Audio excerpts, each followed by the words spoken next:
그때의 세존께서 그 뜻을 거듭 당부하시고자 삶을 누릴 때가 좋은 날이요 장사 지내는 그날마저 좋은 때라. 삶을 누릴 때가 제일 좋을 때다. 날마다 좋은 날, 달마다 좋은 날, 오늘도 좋은 날, 일일시호일, 오늘도 좋고 내일도 좋고라는 그런 뜻의 연장인데요.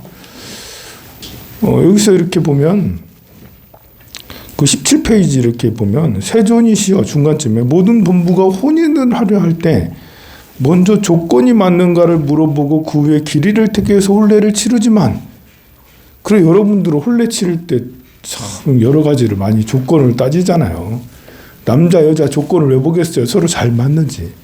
또 태기를 왜 하겠어요? 사주단자를 왜 주고받고 그러겠어요? 이게 잘 맞는지. 그렇게 했지만 그렇지만 어떻게 된다고요? 결혼한 후에 부귀하여 해룡하는 사람은 적고 빈궁하게 살다가 이별하고 사별하고 이런 사람 많아요.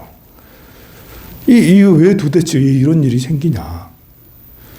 그거는 이제 우리가 왜 자꾸 공을 들여서 뭐 사주도 보고 공을 들여서 뭔가 기도도 100일 기도 1000일 기도도 해서 올리고 뭐 공을 많이 들이는데 왜 일찍 죽거나 또는 서로 사고 나거나 서로 이별하고 갈등하고 괴로운 일이 왜 생기냐? 이것은 자연스럽지 않아서 생기는, 자연을 따라가야 되는데 자연을 따르지 않아서. 그 다른 말로 자연을 안 따른다는 건 뭐냐면 고집, 자기 고집대로. 자기 고집은 아집에서 비롯된 거 아닙니까? 아집, 아만, 내 생각에 빠져 있어서. 내 생각에 빠져 있으니까 고집 부리는 거예요. 내 생각에 빠져 있으니까. 그러니까 자연스럽게 따라가야 되는데, 자연스럽게 때에 맞게 해야 되는데, 밤에는 잠자고, 아침에는 일어나서 아침 밥 먹고, 출근해서 낮 일 열심히 하고, 저렇게 건물 지을 때는 일하러 나왔으면 열심히 7, 8시간 열심히 일하고 집에 딱 들어가면 되는 거잖아요.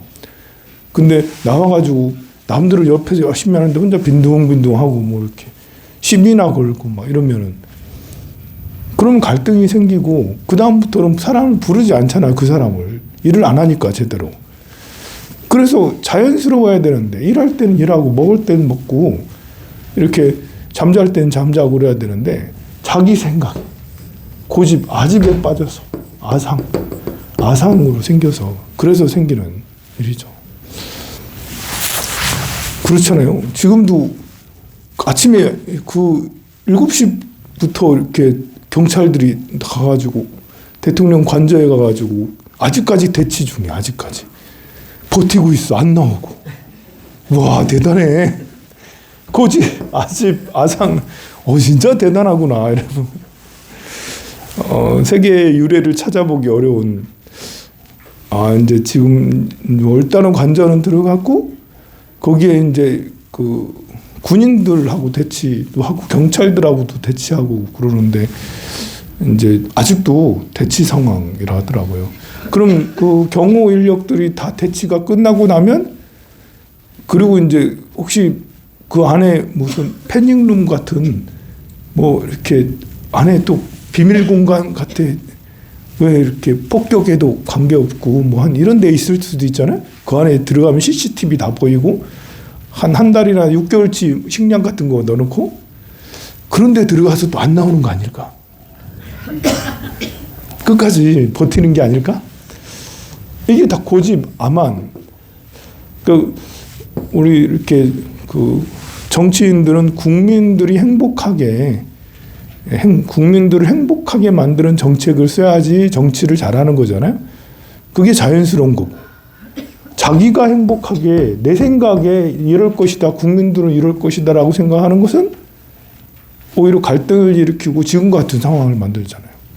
주지도 마찬가지야. 저를 황룡사를 운영하는 주지는 어떻게 하면 신도들을 행복하게 만들까?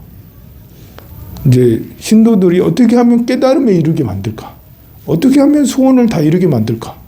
이런 걸 고민하면서 신도들을 위한 그런 정책을 쓰고 신도들을 위한 기도를 더 열심히 하고 이런 것들을 해야 되지 않겠어요? 여기에 주인은 스님이 주인이에요? 신도가 주인이에요? 그렇잖아요. 나라의 주인은 국민이 주인이에요? 대통령이 주인이에요? 그 당연한 거잖아요. 이렇게 생각을 하면 갈등이 안 일어나고 서로 행복하고 그러는 거잖아요. 여러분들 가정의 주인은 누구예요? 여러분들 집의 주인은 누구예요? 나예요? 가정의 주인은 네, 가정의 주인은 그 중요해요. 나 자신의 주인은 누구죠? 나 자신의 주인은 나의 주인은 난데 나잖아요. 그래서 무수히 뿔처럼 혼자서 가라고. 주변에 눈치 볼 필요 없잖아. 내가 내 인생을 사는 건데 옆에서 이러쿵저러쿵 감 나와라 배 나와라 이렇게 하더라도 난 내 방식으로 가면 돼요. 또는 또 나의 주인은 나지만 나는 많은 것을 또 가지고 있어요. 나는 혼자 있는 게 아니거든요. 내 안에는 또 108가지 마음들이 있어요. 108개나 되는 많은 번뇌들과 마음들이 있는데 이곳의 주인은 뭘까? 108개의 주인은 108개나 되는 많은 마음들이 있는데 그래도 주인이 있어야 될 거 아니야. 이곳의 주인은 뭐겠어요? 불성이지. 여러분들의 본래 주인은 근본은 불성이에요. 부처의 성품이에요. 그리고 부처의 성품이 주인이라고 해서 왕노릇을 한다는 게 아니고 부처의 성품이 여러분들의 마음에 108가지 마음, 기쁨, 슬픔, 외로움, 답답함, 우울 이런 것들 많이 있잖아요. 슬픔이, 우울이, 기쁨이, 놀람 뭐 등등 이런 것들을 다 인정하고 슬플 때는 슬퍼하는 거야. 기쁠 때는 기뻐하는 거야. 우울할 때는 우울하는 거야. 시기 질투 할 수 있지. 그러나 너무 시기 질투 오래 하지 마. 뭐 이런 거 있잖아요. 그런 것들을 조절하는 게 불성 아닙니까? 불성이 왕이 되어서 이 108개의 마음을 하나하나 잘 다스리는 것은 되게 중요한 거죠. 가정에서도 주인은 누굴까? 생각을 해보면 내가 주인이야 라고 생각하는 사람이 가정에 많으면 아니죠. 당신이 주인이에요 라고 생각하는 사람이 많으면 좋겠죠. 아들은 아버지, 어머니가 주인이라고 생각하고 부모는 자식이 주인. 우리 집의 주인은 내 아들이지. 내 딸이지. 나 아들을 위해서 살아가는 거야. 난 딸을 위해서 살아가는 거야. 남편의 주인은 부인. 부인의 주인은 남편. 나의 주인은 내가 부모를 봉양하고 있어. 그럼 우리 집 주인은 우리 할머니, 할아버지시지. 그렇게 하면 그러면 갈등이 별로. 그게 이제 아집을 버리고 나에 대한 애착을 버리고 아집을 버리고 자연스럽게 자연에 따르는 그게 날마다 좋은 날. 여기 말한 대로 삶을 누릴 때가 좋은 날이요. 우리가 살아가는 이때가 지금 이 순간이 가장 빛나는 순간이고 가장 찬란한 순간이 가장 중요한 순간이다. 심지어 장사 지내는 이 죽음이잖아요. 죽음. 누가 죽은 가장 친한 친구가 죽었든 가족이 죽었든 그날 나쁜 날이냐? 아니 우리 어머니가 돌아가셨는데 제일 좋은 날 돌아가신 거지. 제일 나쁜 날 돌아가셨겠습니까? 돌아가신 건 마음이 아프고 힘들어. 그렇지만 우리 어머니가 돌아가신 건 제일 좋은 날, 길일에 돌아가셨어. 오늘도 좋은 날이에요. 여러분들이 그 시험에 떨어졌다 해서 그날이 나쁜 날이 아니라 떨어진 날도 사실 날은 좋아. 날은 좋은데 그럼 떨어졌네? 날은 좋은데 네, 그 떨어진 날조차 사실은 이게 왜 그러냐면 이렇게 자연스럽게 살아가는 방법 중에 가장 좋은 것은 맡기는 거예요. 당신이 가장 훌륭하십니다. 당신이 제일 예쁘고 좋습니다. 그런 것처럼 날도 오늘이 제일 좋은 날입니다. 그 나쁜 날이 아니고 오늘이 제일 좋은 날이 오늘 제일 찬란한 날이에요. 라고 그렇게 하면 자연스러워지게 되고 무리가 없고 갈등이 없게 된다고 할 수가 있죠. 근데 아직과 고집을 내세우면 그게 이제 좀 어렵죠. 근데 이제 날마다 좋은 날, 달마다 좋은 달, 뭐 이렇게 남녀지간도 결혼했는데 왜 자꾸 이렇게 헤어지고 나쁘게 되냐? 이런 것들도 아집 때문에 생기는 거잖아요. 뭐 다행인 게 요즘에는 그래도 이제 출산율이 떨어지는 것이 이제 멈춰졌다. 오히려 조금씩 오르고 있다. 라고 그런 보도가 나오더라고요. 우리가 이제 7.2까지 떨어졌나? 해서 이제 7.4, 7.5 이렇게 조금 이제 완전히 떨어져가지고 이제 7.0에서 이제 6.8까지도 내려갔어. 월로 볼 때. 근데 이제 바닥을 찍고 조금씩 오르는 듯한 이런 거라서 참 다행이죠. 그런데 가만히 이렇게 분석을 해보면 출산율이 이렇게 출산율은 1.5는 돼야 돼, 사실. 2가 되면 더 좋고요. 1.5 이상은 돼야 되는데, 지금 7.0대면 이거는 진짜 0.7이 진짜. 0.7대면 이거는 그냥 나라가 망하는 수준이거든요? 민족이 없어지는 수준이야. 근데 그래서 지금 이제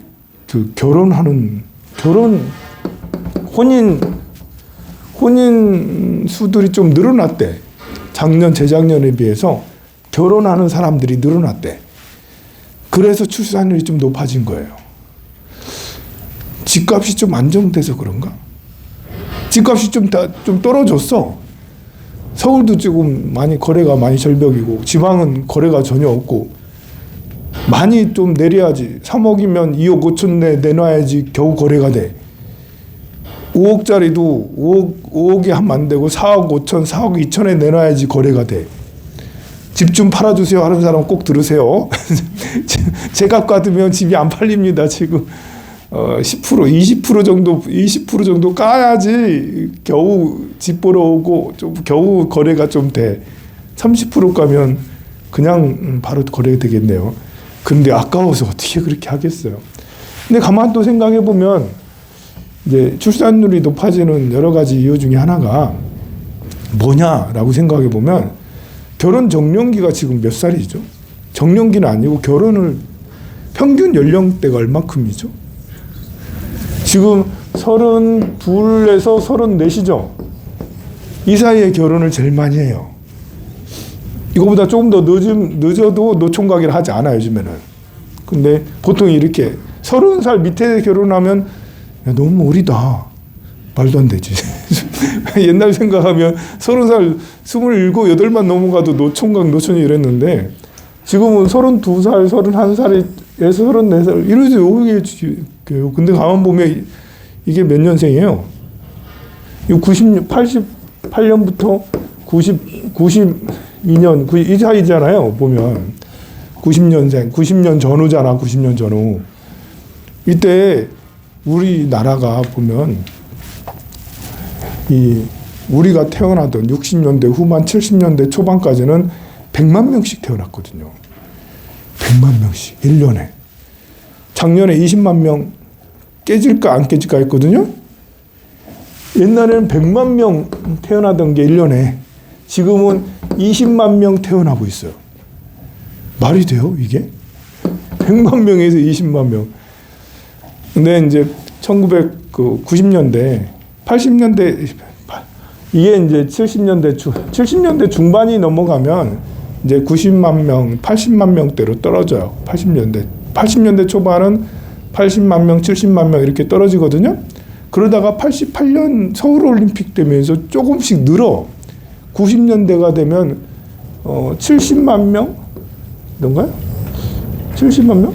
60만 명이던가? 70만 명. 이렇게 약간 늘어. 다른 때보다.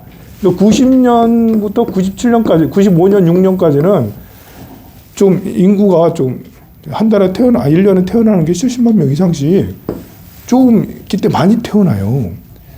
그래서 이렇게 보면 이 90년 전후된 90에서 95년 사이에 군대 보내려고 해도 군대 보내가 잘 쉽지가 않았어. 막 이렇게 늘어가지고. 그런데 당연히 혼인 건수가 늘어날 수밖에 없죠. 혼인 건수가 80년에서 88년까지는 좀 줄었어, 인구가. 그러다가 88년 지나서 약간 몇만 명, 한 5만 명 이상 늘어난 거예요.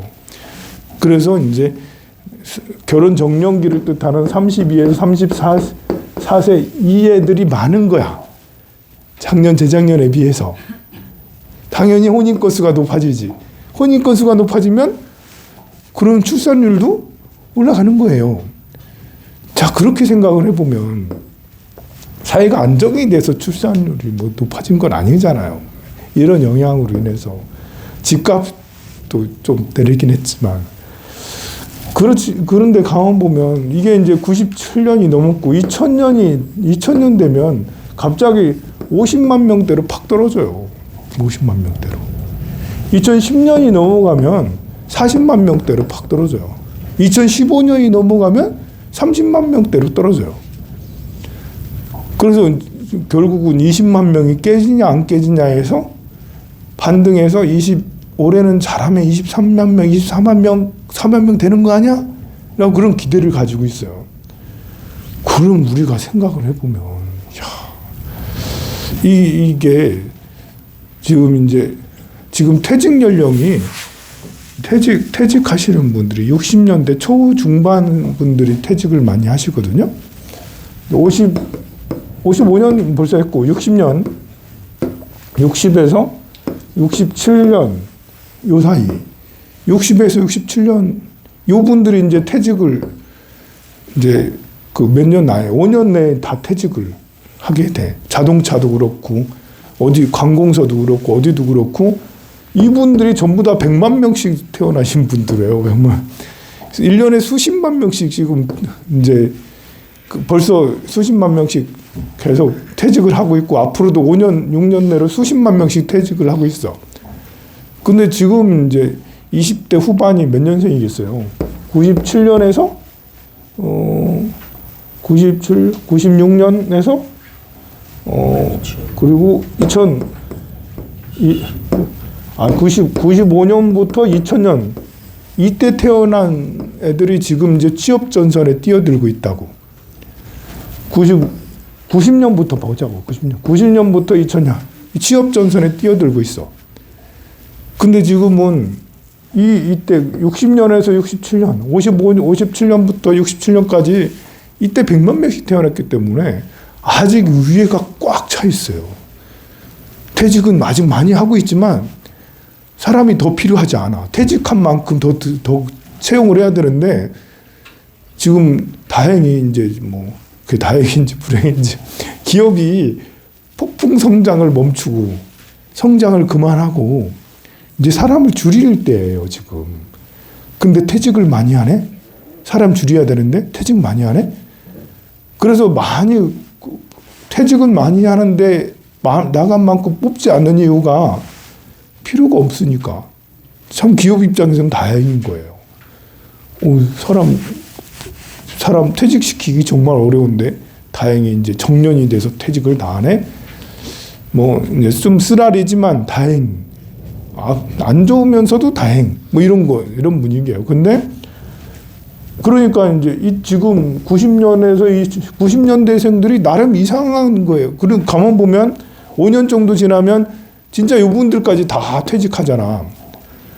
그러면 이제 산업 전선에 아무리 뭐 우리 대한민국이 이렇게 나락으로 떨어진다 해도 제조업은 아직 여전히 그래도 세계적이거든요.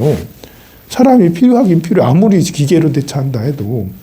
그러면 한 5년 정도 지나고 나면 그 현장이 텅텅 비는 거예요. 텅텅 비어. 그때는 이제 사람이 많이 필요하죠. 그러면 뭐겠어요? 2005년 이후로 태어난 사람들은 대박이에요. 2005년 이후에 태어난 사람은 내가 대학 졸업하고 나오니까 갈 데 많네? 그럼 2005년 이전에 태어난 사람은 여전히 위에 어르신이 많아. 여전히 어르신이 많아. 참 그래요. 이게 참 그 인구라는 게 참 이렇게 그래서 90년부터 2005년 사이에 태어난 사람은 선배들, 이분들이 또 잘해요. 또 이렇게 50년대, 60년대, 70년대생들이 또 이제 일을 너무 잘하는, 부지런히 하루 종일 일하던 이런 분들이에요. 근데 90년대, 80년대 후반생부터 90년대생부터는 그게 아니잖아요. 이제 부모들한테 이제 과잉 보호를 받고 하나 아니면 둘. 그래서 늘 어머니에게 뭐 이렇게 조종당하며 살았던, 하기 싫으면 안 하고, 뭐 또 소비도 마음껏 그냥 먹고 싶은 거 다 먹고, 입고 싶은 거 다 하고, 쓰고 싶은 거 다 쓰고, 좀 하다가 마음에 안 들면 그냥 그만둬 버리고, 상사하고 윗사람이고 뭐고 없이 그냥 툭툭 그냥 이렇게 반항하고 하던 이런 게 90년대생 아닙니까? 근데 그래서 직장 분위기는 많이 이제 90년대생이 들어오면 다들 이렇게 오히려 얘들을 눈치 봐. 80년대생, 70년대생은 막 욕해가면서 그거 안 해! 라고 고함치고 그러는데도 네, 알겠습니다 하고 하는데, 이제 90년대생들은 들어오면 고함쳤다가는 내일 안 나오니까 내일 안 나오, 눈치 살살 보고 그렇게 해서 분위기가 많이 달라지고 그랬습니다. 자, 그런데 이제 정말 100만 명이 출산하던 그런 시기에서 70만 명이 출산하던 이제 90년대 초반, 여기에서 다시 2000년대는 50만 명이 출산하고, 또 그 다음에 여기에서는 다시 30만 명대로 2015년 이후로는 30만 명대로 추락하고, 그리고 2020년이 넘어가니까 30만 명대가 깨지고 20만 명대가 됐어요. 100만 명에서 이만큼 수명은 늘었다 하더라도 이렇게 인구가 확 줄어버리면 우리가 앞으로 이제 펼쳐지는 미래는 어떤 일이 펼쳐질까 참 답답하지 않을 수가 없어요. 집값은 폭락할까? 이렇게 올라와 있어요. 더 올라가는 것은, 이만큼까지 계속 올라가는 것은 어렵겠죠. 하지만 여기에서 이렇게 내려갈 거라는 것은 쉬운 게 아니죠. 이렇게 하더라도 고원지대를 몇 년, 한 10년 정도 거칠 수도 있어요. 떨어지지 않고. 떨어져도 문제예요, 사실은. 떨어지면 더 큰 문제죠. 집값이 떨어지면 대한민국이 부도가 날 우려가 있습니다. 근데 조금 더 오를 수 있어요. 지금보다는. 조금 더 오를 수 있죠. 왜냐하면 이름 가구가 더 늘어나기 때문에 집은 더 필요한 거예요. 지금 집을 더 안 짓고 있죠. 울산은 더 많이 짓고 있어요. 뭐 다운동에도 뭐 짓고 있고 어디도 짓고 있고 막 그러는데, 전국적으로 이제 이렇게 집 짓는 것이 예전만큼 더 많이 물량이 늘어나진 않고 있어서 한 3, 4년 지나면 2, 3년 지나면 오히려 집이 부족하겠다. 그런 예상을 하는 이제 부동산 전문가들도 있어요. 그렇지만 그래도 이렇게 너무 이렇게 줄줄줄줄 떨어지는 출산율 이런 것들 때문에 인구가 눈에 띄게 줄어들기 때문에 많이 지금처럼 이렇게 급하게 올라오진, 집값이 달마다 오르는 일들은 앞으로 없을 것 같고, 조금 올라가다가 다시 좀 하다가 푹 떨어질 수 있는 이런 그래프를 그리지 않겠나? 그러면 어떻게 되겠습니까? 어떻게 해야 될 것 같아요, 그러면? 그래서 그걸 미리 감지한 많은 사람들이 지금 너도 나도 없이 할 것 없이 여기에서 지금 집을 다 던지고 있죠. 다 팔겠어요. 나도 팔겠어요. 너도 팔겠어요. 모두 다 여기에서 팔려고 지금 하고 있어서 집이 안 팔린다. 이거 살려는 사람도 더 오를 것 같지가 않으니까. 안 산다. 내리면 살까? 그것도 굳이 뭐 그럴 수, 어쨌든 지금 이 상황 좀 한 번 더 기회가 올까? 우리가 팔고 엑시트 할 수 있는 기회가 생길까? 탈출할 수 있는 기회 생길까요, 여러분들? 내 집에서 대출 끼고 산 집에서 탈출할 기회가 생길까? 안 생길까? 아무도 알 수가 없어요. 대한민국이 많이 발전하면, 성장하면 성장하면 성장빨로 인구를 극복할 수 있어요. 우리 인구가 이렇게 팍 떨어지고 있는데 이 인구를 극복할 수 있는 유일한 방법은 대한민국이 그냥 지금 35,000불에서 40,000불 넘어가고 50,000불 가야 돼요. 45,000불만 돼도 오르겠죠, 집값이? 예, 그러면 탈출할 수 있겠네요. 대한민국이 성장하려면 어떻게 해야 되겠어요? 공부해야 돼요, 여러분. 기도하세요. 여러분들이 성장시키는 건 아니거든요. 누가 성장시키겠어요? 여러분들 아들, 딸들이 성장시켜야 되는 거예요. 여러분들이 지금 이 나이에 내가 대한민국을 성장시킨다라는 것은 말도 안 되죠. 이제. 여러분들 아들, 딸들이 대한민국을 성장시켜야 돼. 그럼 어떻게 해야 되겠어요, 여러분들은? 기도해 주는 수밖에. 우리 아들, 딸 잘 되라고. 그냥 현실에 만족해서 그냥 알바나 하지 말고 뭔가 열심히 노력해가지고 우리 세대가 그랬듯이 지금 이제 2030 MZ 세대들 너네들도 마지막 한번 뛰어봐라 하면서 여러분들이 기도를 해줘야 돼. 그래야지 애들이 뛰어서 열심히 뭔가를 하죠. 근데 열심히 한다고 되는 때는 또 아니잖아. 잘해야지 되는 때잖아요. 이제 세계에서 이제 이렇게 기업이 제일 큰 기업, 시가총액이 제일 큰 기업은 애플이죠. 애플이 요즘에 제일 시가총액이 커요. 애플의 시가총액이 3.8조 달러예요. 우리나라가 2조 달러가 이제 모든 삼성전자를 비롯한 모든 상장한 기업들을 다 더해도 2조 달러 조금 넘던가 안 되는가 그래. 우리나라 상장 기업이 2,000개도 더 되죠? 한 3,000개 되나요? 그렇게 많은 상장 기업을 다 시가총액을 다 더해도 애플의 잽도 안 되죠. 3.8조 달러. 와, 이 어마무시하죠. 이런 기업이 미국에는 몇 개나 있죠. 이 마이크로소프트 3.5조 달러. 그리고 또 엔비디아 3.5조 달러. 애플은 2.5조 달러. 2조 달러가 넘는 기업들도 1조 달러 넘는 기업이 한 10개 정도 돼. 요즘엔 브로드콤까지 테슬라 이런 것들도 다 2조 달러 넘죠. 그렇게 엄청난 기업들이 계속 나타나는데 우리는 삼성전자는 여전히 400조. 10년 전에도 400조. 지금도 400조. 10년 후에도 그게 우리나라에 제일 높아. 근데 애플은 어떻게 이렇게까지 그 얼마 전까지만 해도 엔비디아 잘 간다고 엔비디아 시총 1위 탈환했다 1위 했다 그랬는데 며칠 사이에 한두 달 사이에 애플이 다시 쫙 올랐어요.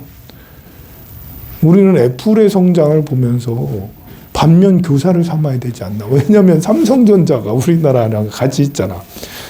삼성전자는 10년 전만 해도요. 2015년 만에 14년만 해도요. 애플하고 삼성전자는 막상막하였습니다.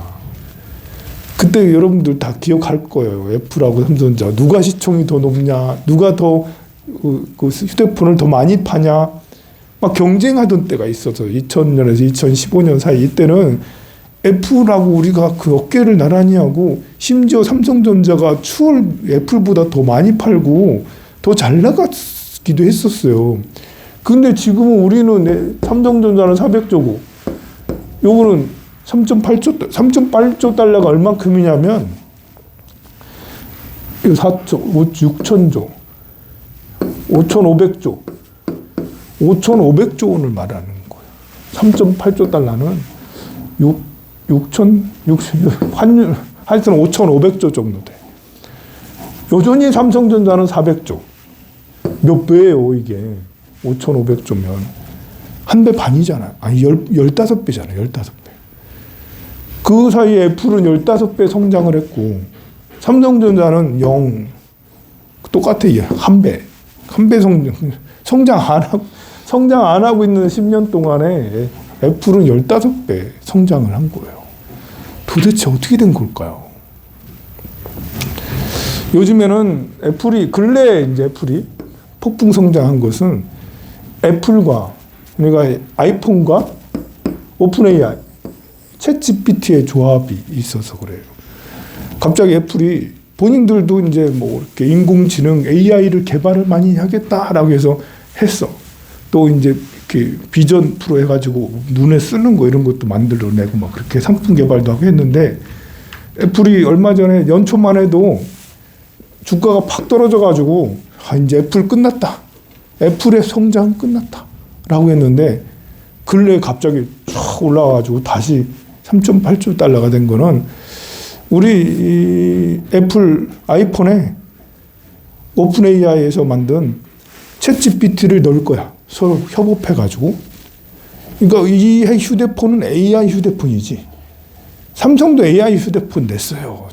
올해, 작년이지. 작년에 AI 휴대폰 냈거든. 근데 삼성에서 AI 휴대폰을 낸 거는 정말 AI기보다는 그냥 이제 좀, 뭐 이렇게 보면 음성 주고받고 하는 이 정도밖에 되지 않는 챗 GPT의 최신 버전을 넣은 게 아니고 삼성에서 자체 개발한 뭐 이런 거 정도를 조금 넣은 거예요. 그래서 작년에 발표한 삼성의 AI폰은 내 AI폰 맞냐? 그냥 장난감이냐? 뭐냐? 쓸 수 있는 AI가 되잖아. 여러분들 요즘에는 학교 선생님, 교수님들도 AI를 같이 써요. AI 보고 보고서 만들어 달라면 보고서 다 만들어주고 AI 보고 뭘 만들어 달라면 다 해줘요. 보면 검색도 다 해주고 뭘 옆에서 비서역. 그러니까 지금은 내가 판사면 판결문을 쓸 때도 AI에게 미리 정해서 이거를 이제 챗GPT 같은 거에다 명령어를 넣고 이렇게 해주세요 하면 그러면 이제 판결문 쭉 그걸 보고. 사실 요즘에는 의원들도 국회의원들도 보좌관 많이 필요 없어. 보좌관 7, 8명씩 두면서 막 하잖아요. 법률 만들려고.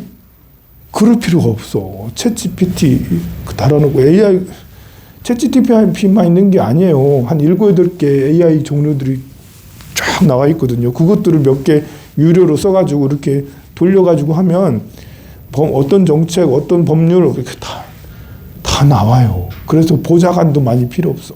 검사들도 옛날에는 서류 이만큼 갖다 놓고 그렇게 있었는데 그럴 필요가 없어요. 비서 별로 검사들도 한 2, 3명 비서 쓰잖아요. 그거 다 필요 없어졌어. AI로 일할 수 있는 범위가 엄청나게 많아졌다라는 거죠. 몇 명 월급 주면서 쓰는 일들을 다 없애고 AI로 그걸 할 수가 있으니까. 그거를 아이폰으로 한다. 그렇게 할 수 있는 것을. 우리 아이폰은 그럴 수 있어.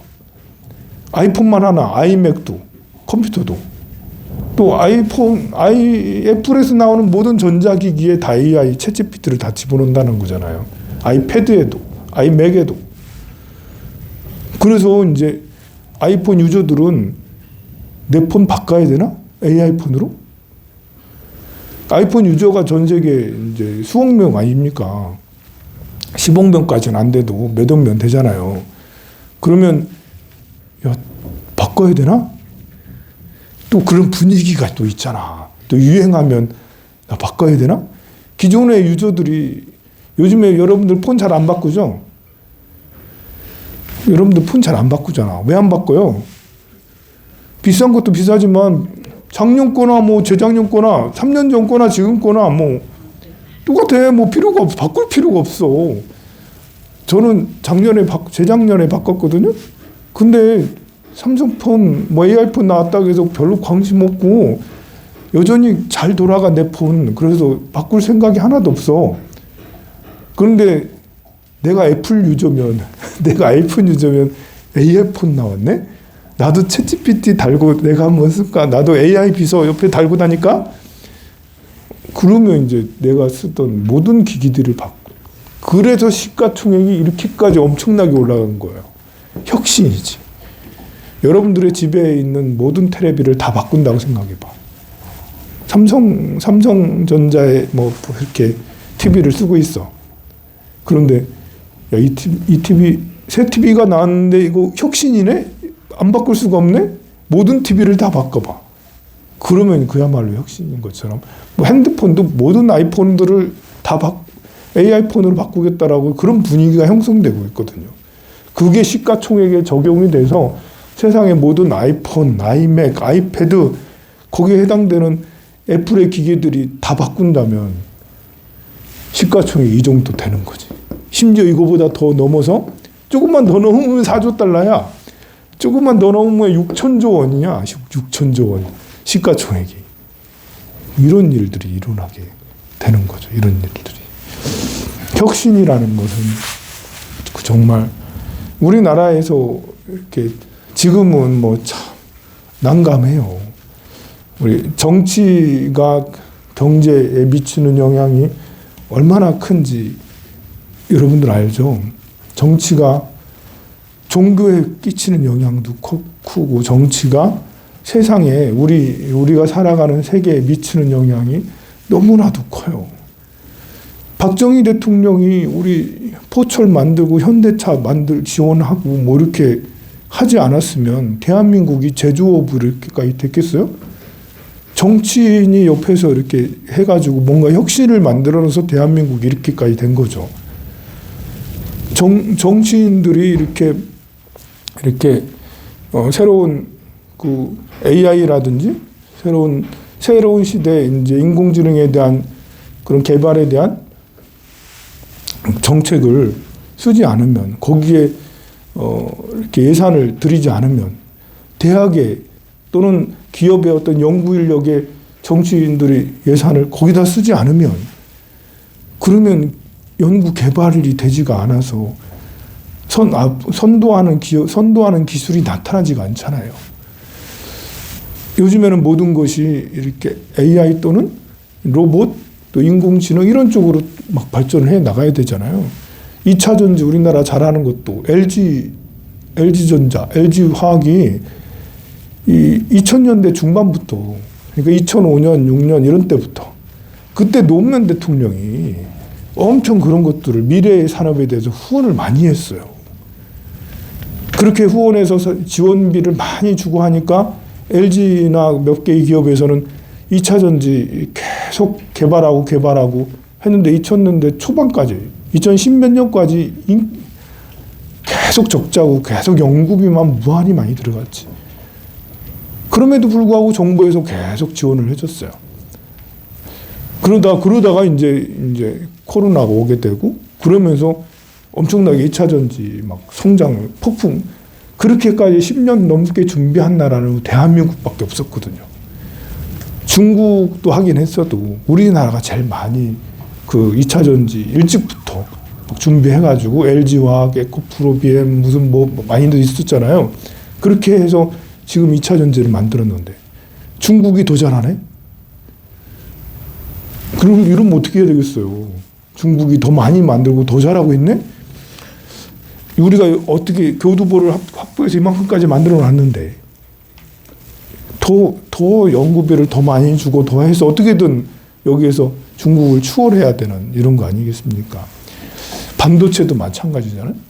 반도체도 어쨌든 일본을 제치고 우리가 이제 정말 이건희 회장이라는 엄청난 경영가가 반도체를 혁신을 이뤄서 우리가 이제 그 세계의 독자적으로 엄청나게 개발을 해와서 이루었는데 근데 지금은 중국에 또 밀리잖아? 대만에 밀리잖아요? 그런데 우리는 정부에서 그런데 정책을 더 많이 쓰고 더 하는 것은 안 하고 다른 것에 관심 많고 이러고 있어요. 정부에서 국회의원들이 이렇게 더 촘촘하게 정책을 만들어서 반도체도 더 개발도 하게 하고 2차 전지도 더 하게 하고 그래야 되겠죠. 그것만 선도 산업만 있겠어요. 농업 분야도 마찬가지예요. 농업 분야도 되게 대단히 중요하잖아요. 앞으로는 이제 식량이 안보와 직결돼 있다고 막 그러잖아요. 얼마 전에 이제 그 농법이 이제 그 대통령이 거부권 행사하는 바람에 그 농업 관련법이 이제 지금 그 반려돼서 폐지되게 생겼는데요. 이 농법도 마찬가지 굉장히 중요하거든요. 우리는 너무 쌀만 많이 생산하는데 이 논밭에서 쌀 말고도 콩이나 깨나 또 다른 작물들 다양하게 또 이렇게 그 재배를 해야 될 거 아니에요? 그런 재배들을 하게 하는 것들도 사실 정부에서 기재부에서 예산을 어떻게 쓰느냐에 따라서 굉장히 그 작물 생산이 달라지는 거죠. 그런 것들도 다 법을 만들어서 예산을 집행하고 이런 것들이 다 관련이 있는데 그런 것들은 안 하고 그냥 이제 또 그런 걸 하려면 또 못하게 하고 그런 거잖아요. 우리나라 이제 주식이 코스피, 코스닥 이런 게 있잖아요. 세계에서 제일 저평가된 우리나라 코스피 중에 0.34 PER 0.34라는 기업이 있어. 포스코야. 포스코홀딩스는 기업이 0.34야. 이건 무슨 말이냐면 1이라는 것은 PER 퍼가 1이라는 것은 1년 동안 이렇게 그 돈을 벌어가지고 1년 동안 돈을 벌면 그것을 그 돈 가지고 그 기업의 가치를 말하는 거예요. 기업의 가치가 1이라면 1년 동안 벌면 그 기업이 되는 거야. 1년 동안 1,000억을 벌었어. 그랬더니 시가총액이 1,000억이야. 그러면 퍼가 1이라는 거예요. 10이죠. 10이에요.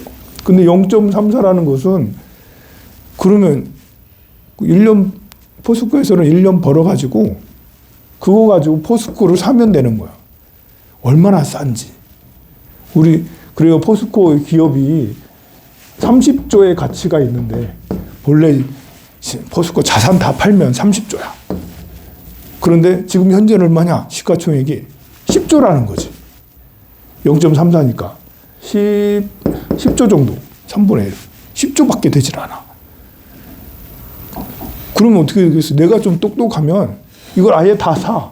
30조, 아니, 10조 들여가지고 주식을 다 사. 그리고 상장을 폐지해. 상폐해. 그리고 나서 팔면 20조 남네.